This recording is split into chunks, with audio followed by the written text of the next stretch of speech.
Hello বন্ধুরা, আর কিচেনে সবাইকে স্বাগত। আজকে আমি কসুরি বেগুন বানাবো, একদম নিরামিষ। চলুন দেখাই কিভাবে বানাচ্ছি।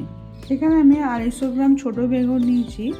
ওটা আমি নুন হলুদ মাখিয়ে 2 মিনিট রেখে দিচ্ছি। তারপরে সাদা তেল দিয়ে দিলাম, দিয়ে বেগুনটা একটু ভেজে নেব।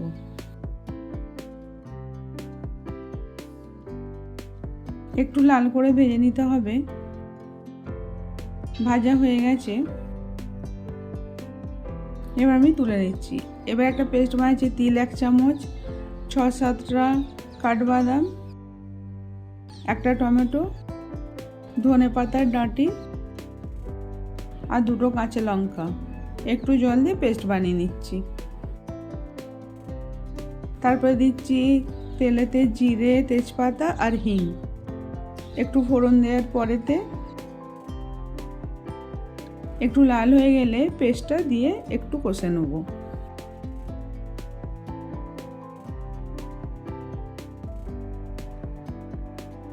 একটু ভালো করে কষে নেওয়ার পরেতে গোলমরিচের গুঁড়ো, মৌরি গুঁড়ো ভেজে দিয়ে দিয়েছি।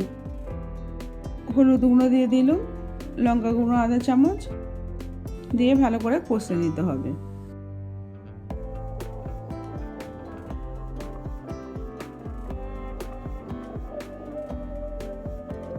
ভালো করে কষার পরেতে গরম মশলা দিয়ে দিলাম 1/2 চামচের একটু কম, দিয়ে মিক্স করে নিচ্ছি।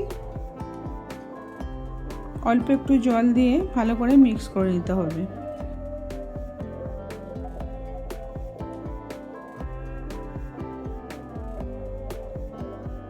স্বাদ মতো নুন,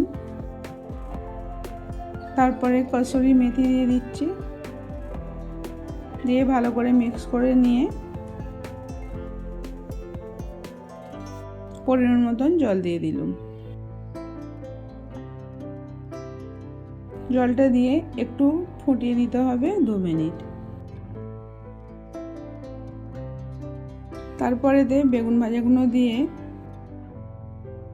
আরও 2 মিনিট এটাকে একটু সেদ্ধ করে নিতে হবে।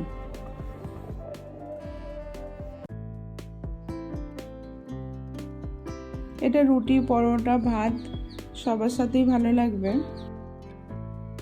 এইভাবে বানিয়ে দেখবেন।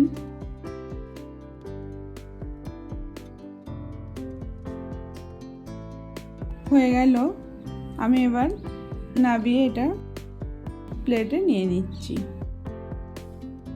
ভালো লাগলে লাইক, কমেন্ট, শেয়ার করবেন। আবার অন্য কোনো রেসিপি নিয়ে আসবো।